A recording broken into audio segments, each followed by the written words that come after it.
जो दर्द है ना, ये सिर्फ कॉमर्स स्टूडेंट ही समझ सकता है कि उसका अकाउंटेंसी का पेपर टाइमली पूरा नहीं होता, और इफ इन केस उसका टाइमली पूरा हो भी जाए तो उसको सफिशिएंट टाइम नहीं मिलता उसको रिवाइज करने के लिए, क्योंकि क्वेश्चन इतने बड़े बड़े क्वेश्चन पहले आपको रीड करने हैं, फिर उसका साफ साफ फॉर्मेट बनाना है, फॉर्मेट बनाने के बाद नरेशन भी लिखनी है, उसके बाद कैलकुलेशन, और अगर एक बारी कैलकुलेशन में आप फंस जाओ तो भैया आपका बाकी का पेपर छूट जाता है। आज इस छोटी सी वीडियो के अंदर मैं अपने पीछे टीचिंग एक्सपीरियंस से मैं आपको बताने वाला हूं 5 ऐसी टिप्स कि आपका पेपर टाइमली पूरा भी होगा और आपको एक सफिशिएंट टाइम मिलेगा उसको रिवाइज करने के। नमस्कार, स्वागत आप सभी का कॉमर्स एंड फन पर, जहां टीचर्स आपको दिल और दिमाग दोनों से पढ़ाते हैं। अब भाई तू होता कौन है ये 5 प्रो टिप्स देने वाला? तेरे पास कहां से आई? चैट जीपीटी तो नहीं किया कहीं तूने? अरे भैया, मैं पिछले 19 साल से इस प्रोफेशन में हूं, सीए फाइनल्स ड्रॉप आउट हूं, अपने जीवन में बहुत सारे अकाउंटेंसी के पेपर दिए हैं और पिछले 16 साल से 19 साल टोटल पढ़ाते हुए हो गए, 16 साल मैं पढ़ा रहा हूं आपके कॉमर्स के बच्चों को। और मैंने बहुत सारे बच्चों से बात की है, बहुत सारे टेस्ट लिए हैं, हजारों लाखों बच्चों को पढ़ाया है और उसका कंक्लूजन मैं यहां पर लेकर आया हूं। विदाउट एनी एफर्ट्स मैं आपको दिखाऊंगा कि आप थोड़ी थोड़ी चीजें अपनी प्रैक्टिस के अंदर अगर बदल लो तो आपको सफिशिएंट टाइम मिलेगा। ये वाली बातें कुछ बातें मेरे सीनियर्स ने मुझे बताई थी, कुछ बातें मैंने सीखी हैं अपने बच्चों को पढ़ाकर, उनसे बात कर। जो चौथी टिप है वो एक हैक है, उस हैक को अगर आपने कर लिया तो मजा आ जाएगा।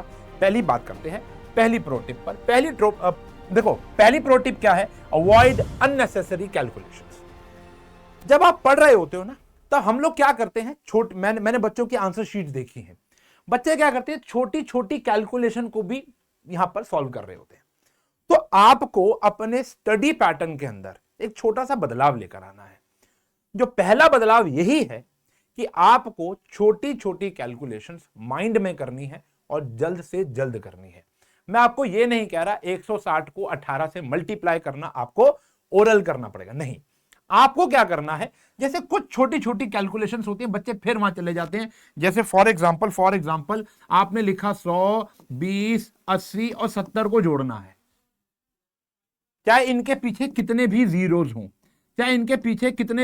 हों, मैंने बच्चों को देखा छोटी छोटी कैलकुलेशन वो यहां पे कर रहे होते हैं, 18 इंटू 5 ये भी कर रहे होते हैं। देखो, छोटी छोटी कैलकुलेशंस जो होती है ना, वो हमारा बहुत समय खा जाती है। एक तो हमारा पेपर को बहुत गंदा कर देती है और हमारा समय बहुत ज्यादा खाती है। तो आपको अननेसेसरी कैलकुलेशंस से अवॉइड करना है, बचना है। और बचोगे कैसे? कि उसको दिमाग में हो जाए। अच्छा सर, हम जब दिमाग में करते हैं ना तो कॉन्फिडेंस नहीं आता। वो बेटा इसलिए क्योंकि तुमने कभी दिमाग में की ही नहीं। तो तुमको अपने आप पर एक क्वेश्चन मार्क है कि भैया मैं इसको सही से कर पा रही हूं या नहीं कर पा रहा हूं। तो आप जब भी आज से जब पढ़ने बैठोगे, आप कोई भी चैप्टर उठा लो, चाहे 11 स्टूडेंट हो, चाहे आप 12 के स्टूडेंट हो, जब आप परसेंटेज कैलकुलेट कर रहे हो, छोटी माइनर मल्टीप्लिकेशंस कर रहे हो, छोटी माइनर एडिशन सब्ट्रैक्शन कर रहे हो, तो आप उसको दिमागी तौर पर करो, या उस पेपर पे जो वो जगह है, जैसे 2,64,000 माइनस अगर 32,000 करना पड़ जाए भाई साहब, तो ये डायरेक्ट 2,32,000 रुपए यहां पर डायरेक्ट आ जाए। कहीं पर आ जाए भैया 17,000 का 5% आ जाए, तो आप इसको डायरेक्ट लिख दोगे 2 जीरो से 2 जीरो, यहीं पर ही, रफ में नहीं जाना। आपको पता होना चाहिए 17 5 कितना होता है भैया, 85 होता है। तो 850 रुपए मेरा आंसर आ गया। तो ये छोटी छोटी कैलकुलेशन हैबिट लगेगी। बहुत बच्चे अपना समय इसमें गवा देते हैं। सर मैं तो ऐसा नहीं करता। ठीक है, तो तुम्हारा यहां पर समय नहीं जा रहा होगा, तुम्हारा अगले वाले पॉइंट में समय जा रहा होगा, जो कि है फॉर्मेट। अब सबसे ज्यादा गर्ल्स, मैं खास करके बोलूंगा, लौंडों को तो फर्क ही नहीं पड़ता, लेकिन गर्ल्स सबसे ज्यादा ये गलती करती हैं, फॉर्मेट को इतना सजा कर बनाती हैं, इतना सजा के, मतलब मेरे घर से ज्यादा साफ, मेरे कमरे से ज्यादा साफ, मेरे वार्डरोब से ज्यादा साफ उनका फॉर्मेट होता है। कौन कौन इस बात से एग्री करता है भैया, कमेंट में जरूर बताना। तो देखो, एक फॉर्मेट बनाने की एक टिप बताता हूं आपको। देखो, आपको अपनी प्रैक्टिस के समय, ये सारा गेम ना प्रैक्टिस के समय ही होगा, ओवरनाइट नहीं होगा, ठीक है ना। आपको एक तो सीधी सीधी लाइन बनाना आना चाहिए विदाउट यूजिंग स्केल। हाथ से सीधी सीधी लाइन अगर आपको बनानी आ गई ना बेटा, तो मजे आ जाएंगे। जैसे अगर मैं एक बात करूं, जैसे ऐसे लाइन बनानी आ गई, ठीक है ना, इतनी सीधी बहुत ज्यादा सीधी है, इतनी सीधी बहुत ज्यादा सीधी है, इतनी सीधी बहुत ज्यादा सीधी है, इतनी सीधी बहुत ज्यादा सीधी है। तो हमको क्या करना है, जब आप प्रैक्टिस कर रहे हो तो फॉर एग्जाम्पल आपको दिख गया है कि पेपर बहुत लेंदी है या आपका कभी पेपर पूरा नहीं हो रहा है टाइम पर, तो आपको सारी की सारी चीजें बिना फॉर्मेट के कर लेनी है। अगर आप कहते हो कि आपसे स्पेस मैनेजमेंट नहीं होती बिना फॉर्मेट के, मैं आपको क्या समझा रहा हूं, जैसे अगर आपको जर्नल बनाना है, देखो जर्नल एक ऐसा टॉपिक है, एक ऐसा फॉर्मेट है, और टी शेप एक ऐसा फॉर्मेट है जो 11th में भी है और जो 12th में भी है, यही तो दो फॉर्मेट है।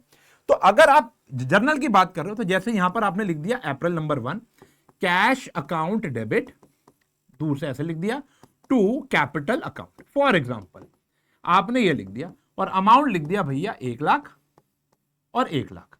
आपको प्रैक्टिस लगेगी 4-5 दिन की, 15 डेज की, लेकिन आपने सारा का सारा जर्नल ऐसे बना दिया, फॉर्मेट नहीं बनाया।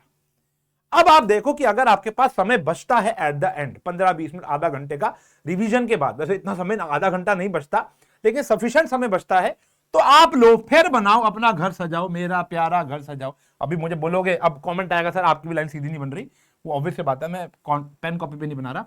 फिर आप क्या करो, पेंसिल स्केल से लाइन बना दो। लेकिन अगर आपके पास पेंसिल स्केल से लाइन बनाने का समय नहीं है तो कोई दुनिया का टीचर मार्क्स नहीं काटेगा, जो काट रहा है वो गलत काट रहा है। कोई दुनिया का टीचर, और खास करके बोर्ड में, पेंसिल स्केल से फॉर्मेट बनाने के मार्क्स नहीं कटते। Yes, you can use pencil, but you can also draw format with pen और pencil without using scale, but ऐसे पोलियो वाले हाथ से मत करना, ठीक है ना। पता लाइन बनानी है, ना नहीं बनाना, ठीक है ना, समझ रहे हो, ऐसे ऐसे, सही है जी। एक सिंपल सी लाइन, थोड़ी टेढ़ी टूढ़ी भी होगी तो चलेगा, लाइन होनी जरूरी है, फॉर्मेट होना जरूरी है, लेकिन उसको इतना ज्यादा सीरियस ले लेना बहुत गलत बात है कि आप लाइनें खींच रहे हो। अच्छा, अगर लाइनें खींचनी भी हैं बेटा, देखो आप ऊपर वाली लाइन खींचे क्यों रहे हो, इस लाइन का कोई काम नहीं है भाई साहब, इस लाइन का कोई काम नहीं है।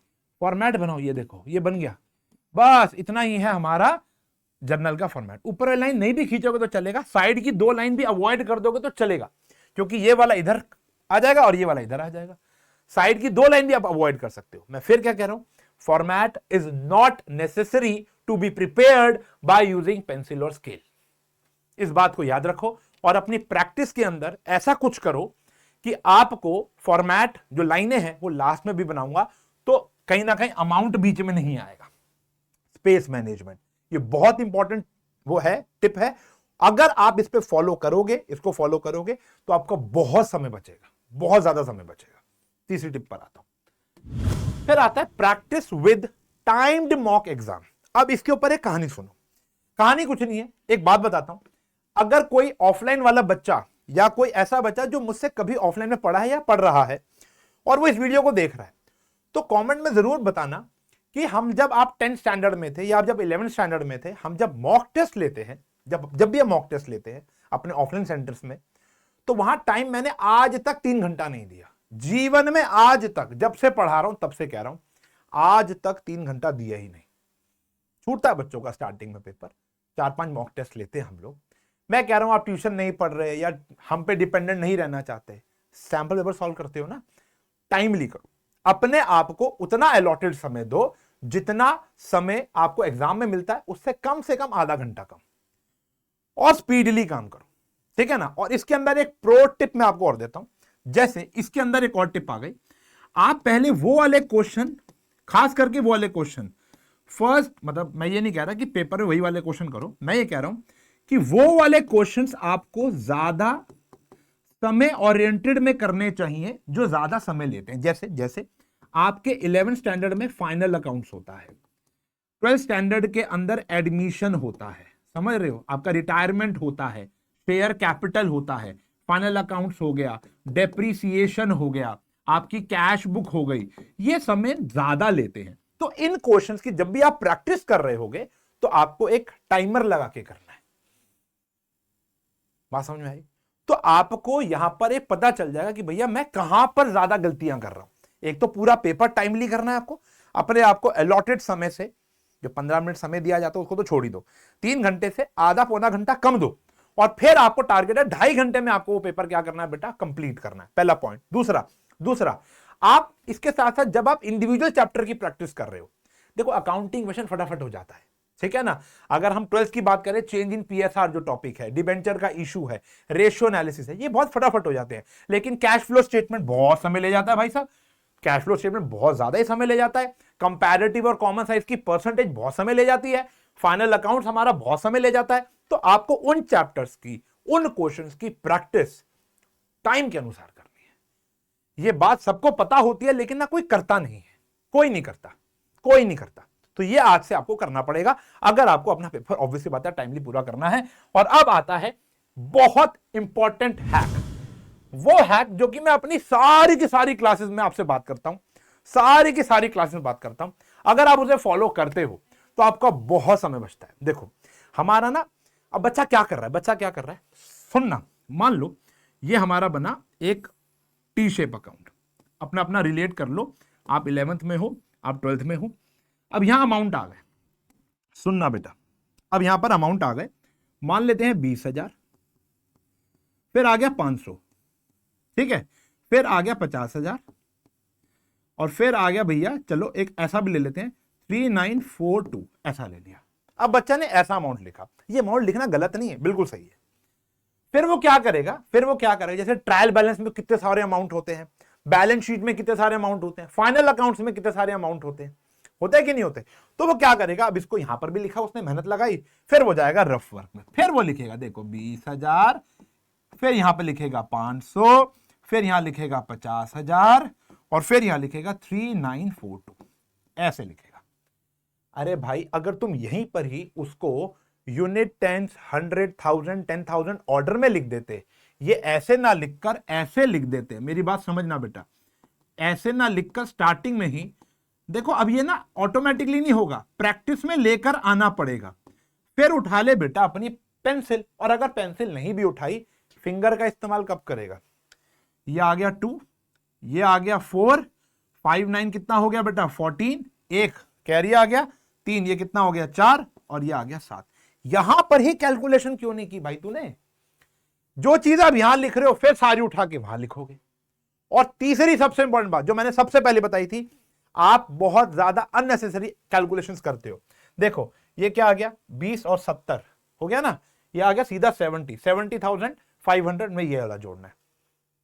तो ऐसे ओरल कैलकुलेशन भी करनी है। वैसे मैं बता रहा हूं जिनकी कैलकुलेशंस की क्वांटिटी बहुत ज्यादा है उनको तो बेटा आप यूनिट वाइज लिखो, 1, 10, 100,000, 10,000, लाख, इस ऑर्डर में अगर आप लिखते हो तो आपका बहुत समय बचता है। आप सोच के देखो, लेकिन ये सबकॉन्शियसली ही नहीं होगा, आपको प्रैक्टिस में लेकर आना पड़ेगा। समझ रहे हो, आपको क्या करना पड़ेगा।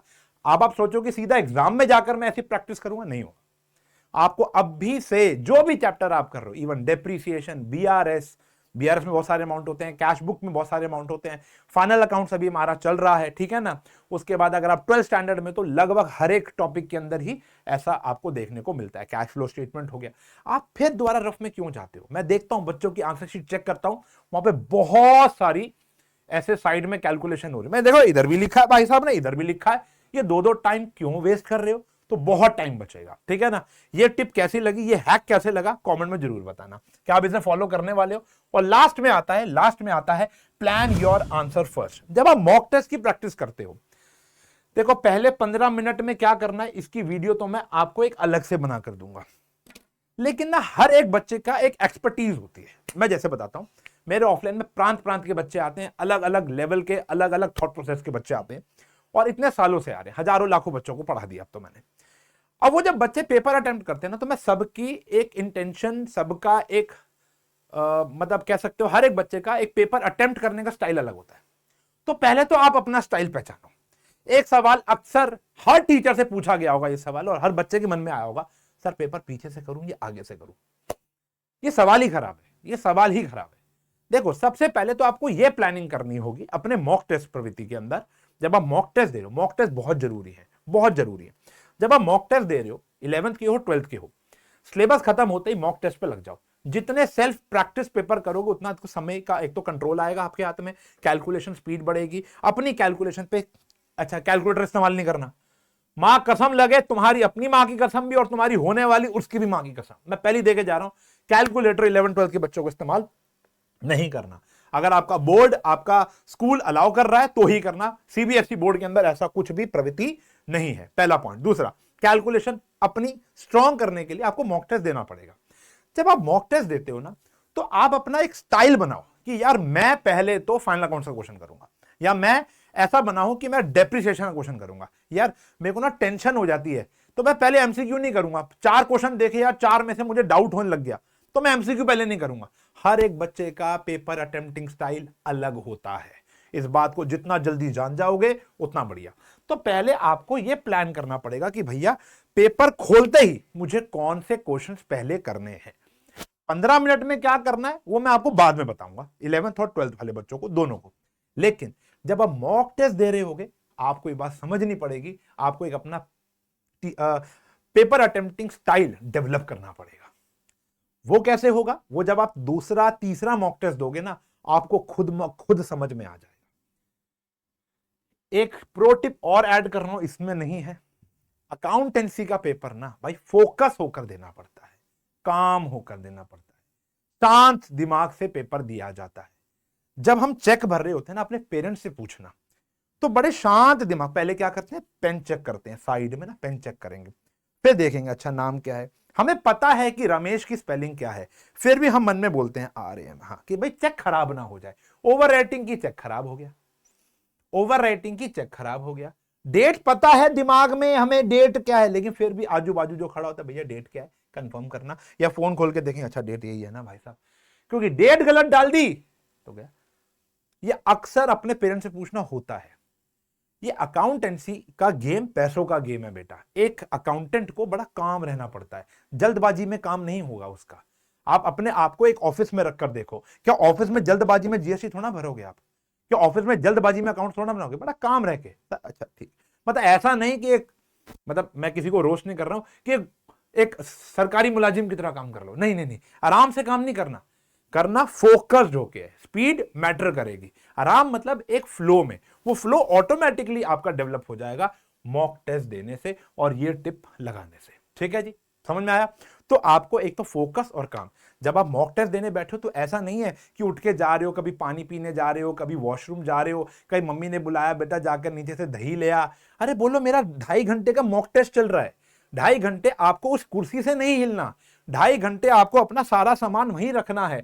कोई आपके पास ऐसी अट्रैक्शन ना हो जो आपका समय बर्बाद कर रही है वहां पर। तो आपको 2.5 घंटे ऐसा, मॉक का मतलब क्या है, आपको यही प्रिटेंड करना है कि आप एग्जामिनेशन सेंटर पे बैठे हो। फिर आपकी स्पीड ना बढ़े तो भैया वीडियो तो यही है, गालियां आपको आती हैं देनी, आप यहां पर आके दे जाना। लेकिन it's not a process of 1 week और 2 weeks, it's a process of minimum 2 महीना। आप अपना इस तरीके से पढ़ाई करो, अभी आपके पास है समय, 1.5-2 महीने हैं, आप आराम से अपना पेपर टाइमली पूरा कर सकते हो। और अगर आपका पेपर टाइमली पूरा हुआ या आपको अभी ऐसा फील हो रहा है कि यस सर टाइमली पूरा बिल्कुल हो पाएगा पेपर, ये बातें मुझे नहीं पता थी, कौन सी बात आपको नहीं पता थी ये भी कमेंट में बताओ, और क्या आप इन बातों का इस्तेमाल करोगे ये भी कमेंट में बताओ। और ये वीडियो अपने उस दोस्त के साथ जरूर शेयर करो जो सेम प्रॉब्लम फेस कर रहा है। और अगर पेपर देकर आने के बाद आपको ये सारी की सारी बातें रिलेटेबल और अच्छी लगेंगी, यूजफुल लगेंगी, तो प्लीज यहां पर आके प्यारा कमेंट जरूर करना। ठीक है जी, मिलूंगा लेक्चर के अंदर बहुत जल्दी। और 12th वालों के लिए बहुत बड़ा एक सरप्राइज लेकर आ रहा हूं, अपने बोर्ड पेपरों की टेंशन छोड़ दो, आज बोल के जा रहा हूं कोड वर्ड के अंदर, बाकी समझ जाओ। मिलूंगा अगले लेक्चर में, तब तक के लिए bye bye, take care, have a nice day.